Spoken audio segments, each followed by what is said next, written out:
The small, remote village of Eldridge was nestled in a valley, surrounded by dense forests and overlooked by a craggy mountain range. On Christmas Eve, the village was shrouded in an eerie silence, broken only by the occasional gusts of wind that carried whispers of forgotten tales. I found myself in Eldridge that fateful night, drawn by the cryptic legends shared by travelers who dared venture into these secluded lands. The villagers spoke of a haunted mansion atop the highest peak, said to be the dwelling place of a malevolent spirit that emerged only on Christmas Eve, seeking something long lost. As I trekked through the snow-covered village, the chilling air seemed to echo with the voices of the past. The villagers avoided eye contact, their faces etched with a mixture of fear and resignation. The path to the mountain was steep and treacherous, winding through the silent woods cloaked in an inky darkness. The moon hung low in the sky, casting an ethereal glow over the snow-laden landscape.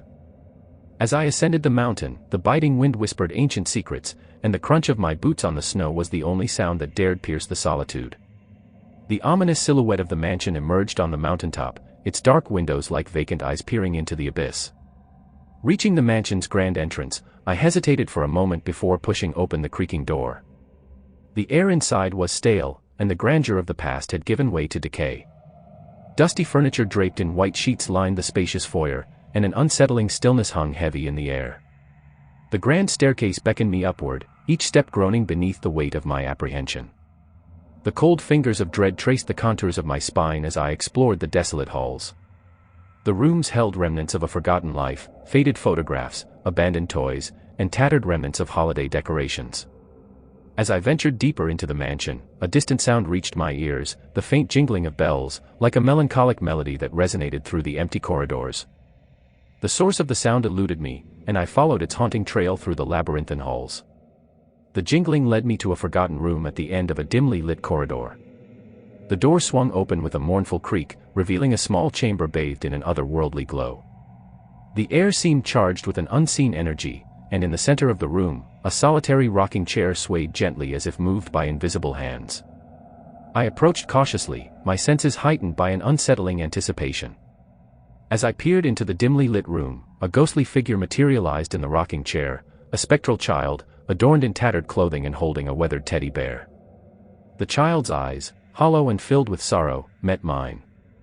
A whisper echoed in the room, carrying the pain of a forgotten soul. "Help me," the voice pleaded, a plea that seemed to transcend time. Suddenly, the room came alive with a spectral display. Flickering candles illuminated the walls adorned with faded drawings, and the air resonated with the distant echoes of laughter long silenced. The child's presence filled the room with a bittersweet warmth, as if a fragment of innocence had been trapped in a timeless embrace.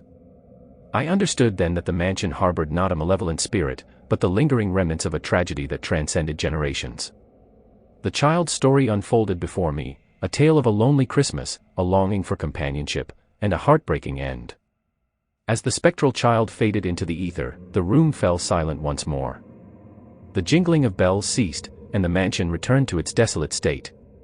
Descending the grand staircase, I felt a strange mix of sorrow and relief. As I stepped out into the cold night, a gentle snowfall blanketed the mountain.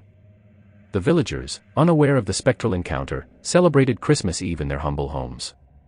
The haunted mansion stood atop the peak, its secrets veiled in the ethereal beauty of the falling snow. And so, the legend of Eldridge lived on, not as a tale of horror, but as a melancholic echo of a lost soul seeking solace on Christmas Eve, forever entwined with the winds that whispered through the ancient mountain range. The bitter wind howled through the skeletal branches of the ancient trees that lined the narrow path leading to my grandmother's house. The air was crisp and laden with the promise of an impending snowstorm as I trudged through the desolate woods on Christmas evening. The only sound was the crunch of snow beneath my boots, a stark contrast to the festive carols that echoed from the distant town. I couldn't shake the feeling that I was being watched, that unseen eyes followed my every step. Glancing over my shoulder, I saw nothing but the darkness that seemed to grow denser with each passing moment. My breath hung in the frigid air, a tangible reminder of the isolation that surrounded me. Grandma's house loomed ahead, a solitary beacon in the blackness. The windows glowed warmly with the flicker of a hearth, promising respite from the cold. Yet, as I approached, an eerie sense of foreboding settled over me like a shroud. The familiar silhouette of the house seemed distorted, as if the walls themselves harbored secrets. I pushed open the creaking door, and the warmth of the fire enveloped me. The scent of cinnamon and pine greeted me, momentarily soothing my nerves. "Grandma," I called, my voice swallowed by the stillness of the house. Silence answered me, broken only by the distant ticking of a clock. I moved through the dimly lit corridor, passing family portraits that seemed to watch me with unblinking eyes. The atmosphere was thick with nostalgia, yet a disquieting tension clung to the air. As I entered the living room, the glow of the Christmas tree bathed the space in a kaleidoscope of colors. Presents were neatly stacked beneath the branches, their festive wrapping paper reflecting the twinkling lights. But something was amiss. An ornament swung gently, as if disturbed by an unseen breeze. I shivered, despite the warmth of the room. I continued my search for Grandma, my footsteps muffled by the plush carpet. The house felt like a maze of memories, and as I turned a corner, I stumbled upon the door to the basement. A chill ran down my spine, and a voice in the back of my mind urged me to leave well enough alone. However, a gnawing curiosity propelled me forward. The stairs creaked beneath my weight as I descended into the abyss. The dim light of a single bulb swung overhead, casting long shadows that danced along the cold concrete walls. The air grew colder, and a strange smell wafted through the darkness, a sickly sweet aroma that made my stomach churn. As I reached the bottom, my eyes widened with horror. The basement was a twisted tableau of holiday nightmares.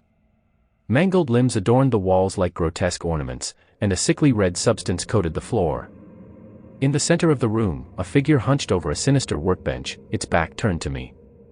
"Grandma," I stammered, my voice barely audible. The figure slowly turned, revealing a face that bore no resemblance to my sweet grandmother. Hollow eyes stared at me from beneath a twisted mask of flesh, and a voice that seemed to emanate from the depths of the abyss whispered, "You shouldn't have come." Panic surged through me as I stumbled backward, my gaze fixed on the nightmare before me. The abomination reached out with skeletal hands, and the walls seemed to close in around me. I sprinted up the stairs, the anguished wails of the creature echoing behind me. Back in the living room, the Christmas tree lights flickered ominously.